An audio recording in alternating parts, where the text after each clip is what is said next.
नमस्कार, news number पर आप सभी का बहुत स्वागत है। मैं नीतू गौरकेला। दुनिया की सबसे बड़ी वैक्सीन निर्माता company serum institute of India के सीईओ अदार पूनावाला के एक इंटरव्यू ने देश में नई हलचल पैदा कर दी। कोविड-19 की वैक्सीन कोविशील्ड बनाने वाली कंपनी के सीईओ ने लंदन के एक अखबार को दिए इंटरव्यू में उन्होंने कई बातें कही। उन्होंने कहा कि मेरे ऊपर कोविड-19 की वैक्सीन की सप्लाई बढ़ाने को लेकर भारी दबाव था, जबकि ये काम अकेले उनके वश का नहीं है। अदार पूनावाला के रुख से साफ है कि वो फिलहाल जल्द भारत लौटने वाले नहीं हैं। लंदन में ही रहकर कोविशील्ड के उत्पादन को आगे बढ़ाने की उनकी तरफ से कोशिश रहेगी। Press the bell icon and never miss a video from newsnumber.com. Adar Poonawalla ने चौंकाने वाला दावा करते हुए कहा है कि कोविशील्ड की आपूर्ति की मांग को लेकर भारत के सबसे शक्तिशाली लोगों में से कुछ ने उनसे फोन पर उग्रतापूर्वक बातें की। पूनावाला ने कहा कि इस दबाव के चलते वो अपनी पत्नी और बच्चों के साथ लंदन आ गए। उन्होंने आगे कहा, मैं यहाँ फिलहाल तय समय से ज्यादा रुक रहा हूँ क्योंकि मैं उस स्थिति में वापस नहीं जाना चाहता। सब कुछ मेरे कंधों पर पड़ गया है, लेकिन मैं इसे अकेला नहीं कर सकता। मैं ऐसी स्थिति में नहीं रहना चाहता जहां आप सिर्फ अपना काम करने की कोशिश कर रहे हों और सिर्फ इसलिए कि आप हर किसी की जरूरत को पूरा नहीं कर सकते। आप अंदाजा नहीं लगा सकते कि बदले में वो क्या करेंगे।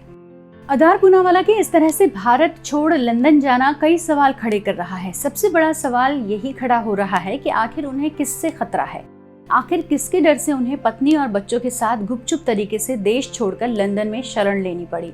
28 अप्रैल को ही पूनावाला को संभावित खतरे के मद्देनजर पूरे देश में वाई श्रेणी की सुरक्षा दी गई थी। केंद्रीय गृह मंत्रालय के अधिकारियों ने बताया कि खतरे को देखते हुए पूनावाला को सुरक्षा दी गई है। उन्हें धमकियां मिल रही थी। वाई श्रेणी की सुरक्षा के तहत पूनावाला के साथ करीब 4 से 5 सशस्त्र कमांडो रहते। पूनावाला के इंटरव्यू के बाद देश भर को पता चला कि वो तो भारत में है ही नहीं।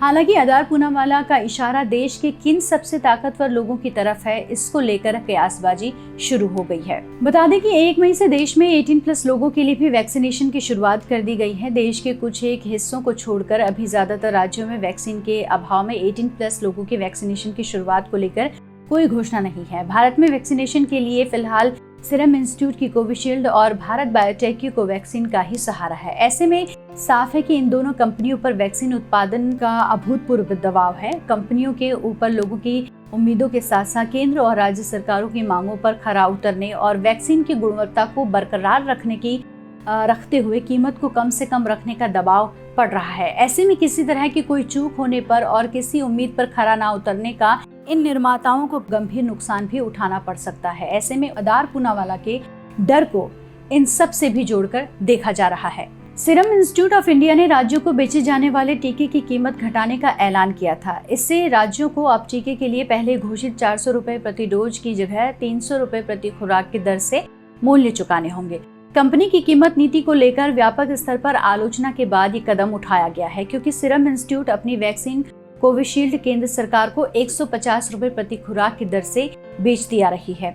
अखबार के मुताबिक जब जनवरी 2021 में ऑक्सफोर्ड एस्ट्राजेनेका वैक्सीन अप्रूव हुई थी, तब सीरम इंस्टीट्यूट ऑफ इंडिया ने 800 मिलियन अमेरिकी डॉलर लगाकर अपनी सालाना कैपेसिटी को 1.5 बिलियन डोज से बढ़ाकर 2.5 बिलियन डोज कर दिया था और इसके साथ ही अपने भंडार में भी उसने काफी इजाफा किया था। जबकि भारत में केस बढ़ने लगे थे और हाल के कुछ हफ्तों में तो हालात काफी खराब हो गए हैं।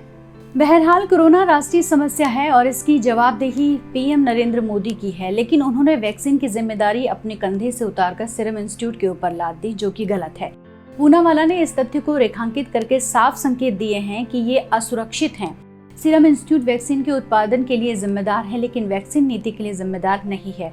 वैक्सीन नीति के लिए जिम्मेदार केंद्र सरकार है, जिसने अनियोजित ढंग से वैक्सीन की घोषणाएं कर दी। पूनावाला का लंदन जाना और ये कहना कि वो नहीं लौटेंगे नए संदेश दे रहा है। कौन लोग हैं जो पूनावाला को परेशान करते रहे हैं, वैक्सीन देने के लिए दबाव डालते रहे हैं? अनुमान है वैक्सीन की आड़ में एक बड़ा गिरोह सक्रिय है, जो उसी तरह धन कमाना चाहता है जैसे उसने अरबों रुपए नोटबंदी में कमाए थे। इस तरह के लोग किसी भी पार्टी या दल से जुड़े हो सकते हैं। जांच होनी चाहिए और सबकी गिरफ्तारी भी होनी चाहिए। आज के लिए बस इतना ही। आप देखते रहिए newsnumber.com।